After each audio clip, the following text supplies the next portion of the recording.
If there's one character in Raising Kenan who never makes a move without thinking several steps ahead, it's Stefano.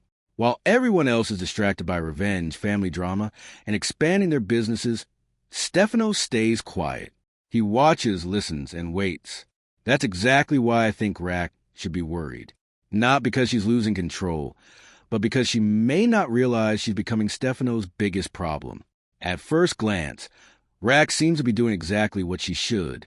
After everything she's been through, she's trying to rebuild.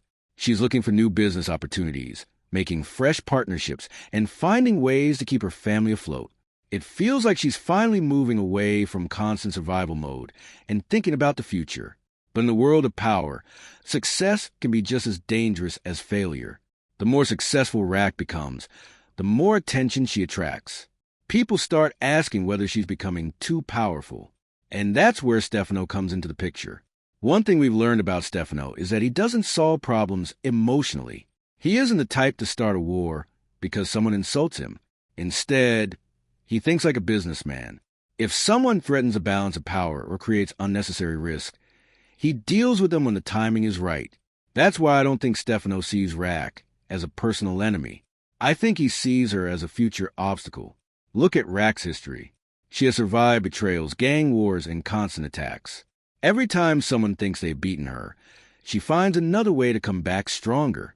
That makes her one of the smartest players in the game.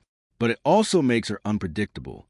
For someone like Stefano, unpredictable people are dangerous. He prefers stability. He wants partners who stay in their lane and follow the rules. RAQ has never been that kind of leader. She makes her own decisions, builds her own connections, and refuses to let anyone control her. That's a quality fans admire, but it could also be exactly why Stefano starts paying closer attention to her. Another thing that stands out this season is how quietly Stefano operates.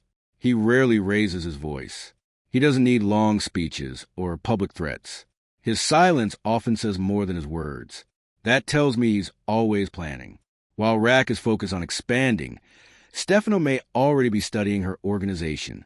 He could be learning who her closest allies are, where her business is growing, and more importantly, where she's vulnerable. And every empire has weak spots. One of those weak spots could be Kanan. For years, RAQ has tried to protect her son while also preparing him for the streets. But their relationship isn't what it used to be. Kanan has become more independent, and he's beginning to make choices without asking for his mother's approval. If that distance continues to grow, RAQ loses one of the few people she trusts completely. Stefano may not even need to target RAQ directly. Sometimes the smartest way to weaken a leader is by isolating them from the people closest to them. Then there's Breeze. His relationship with Kanan is growing stronger every episode. Breeze treats Kanan does. He gives him responsibility, listens to his ideas, and allows him to think for himself. If starts trusting Breeze more than his own mother, that's another problem RAQ has to deal with.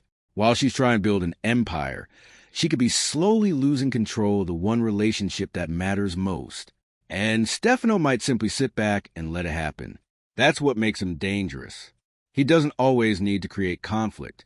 Sometimes he just waits for other people to create it themselves. Another reason this theory makes sense is RAQ's new business expansion. She's stepping into bigger opportunities with new partners, hoping to secure a stronger future. On paper, that's a smart move. But every new partnership creates new risks. The more people involved, the more opportunities there are for betrayal. Someone could leak information. Someone could switch sides.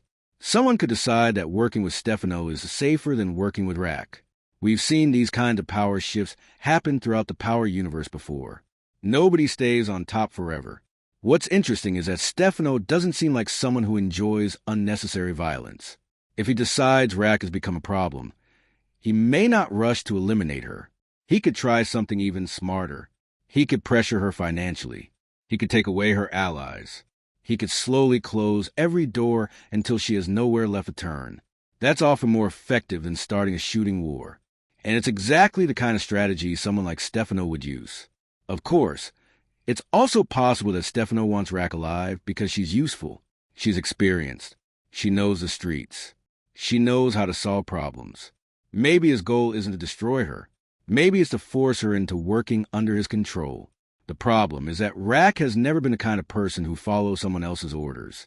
She's built her entire reputation on independence. If STEFANO ever tries to control her, she's almost guaranteed to push back. That's when things could become dangerous. Another detail worth watching is how STEFANO reacts to RAQ's growing influence over the next few episodes. If he suddenly starts showing more interest in her business, asks more questions, or begins meeting with people connected to her organization, those could be early warning signs that something bigger is coming. The writers of Raising Kenan usually don't rush major storylines. Instead, they plant small clues long before the payoff arrives. He likes making unnecessary mistakes. Watching two careful thinkers quietly compete would create a very different kind of conflict than the explosive wars we've seen before. Instead of shootouts and public confrontations, the battle would revolve around information, influence, and timing. Those are often the most dangerous conflicts because nobody realizes they're happening until it's too late. Of course, there's another possibility. Perhaps STEFANO doesn't want RAQ eliminated at all. Perhaps he wants something even more useful. Control. Removing RAQ creates uncertainty.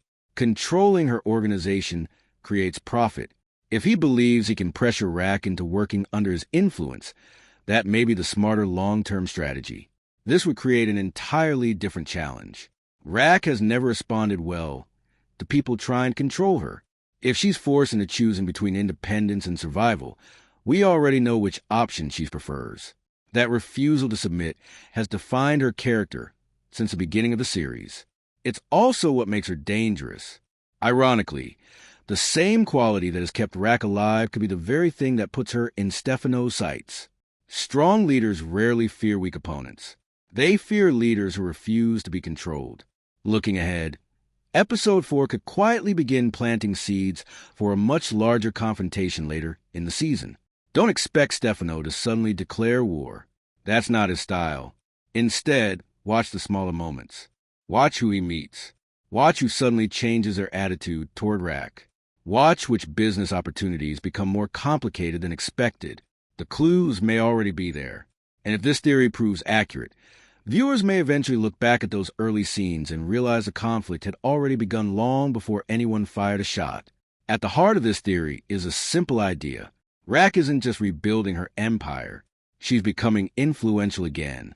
For someone like STEFANO, influence is often more dangerous than violence. Violence can be contained. Influence spreads. Whether STEFANO ultimately decides to eliminate RAQ, pressure her into submission, or simply weaken her position, one thing seems increasingly clear. He's watching, he's calculating, and he rarely wastes his attention on people who don't matter. If RAQ has become the focus of that attention, then she may be walking into the biggest challenge of Season 5 without even realizing it. And in the world of Raising Kenan, the enemy you don't see coming is usually the one you should fear the most. That's why Episode 4 could be so important. It may not feature a direct confrontation between STEFANO and RAQ, but could quietly begin setting up the conflict that defines the rest of the season. And that's often how the best stories unfold. Not with one shocking moment, but with a series of small decisions that slowly lead two powerful people toward an unavoidable collision. At the end of the day, this is still just a theory, but it fits the direction of a story. RAQ is rebuilding. STEFANO is watching. Kenan is becoming more independent. Breeze is gaining influence. All of those storylines are moving at the same time, and sooner or later they're going to collide. The biggest mistake RAQ could make right now is assuming her biggest threats are the obvious ones. Because in this world, the most dangerous enemy isn't always the loudest person in the room. Sometimes it's the one sitting quietly, saying very little, while planning every move before anyone else even realizes the game has changed. And if STEFANO has already decided that RAQ is standing in the way of his future, then the real battle of Season May 5th have already begun without anyone noticing. What do you think? Is STEFANO quietly preparing to move against RAQ? Or is there another enemy she should be worried about?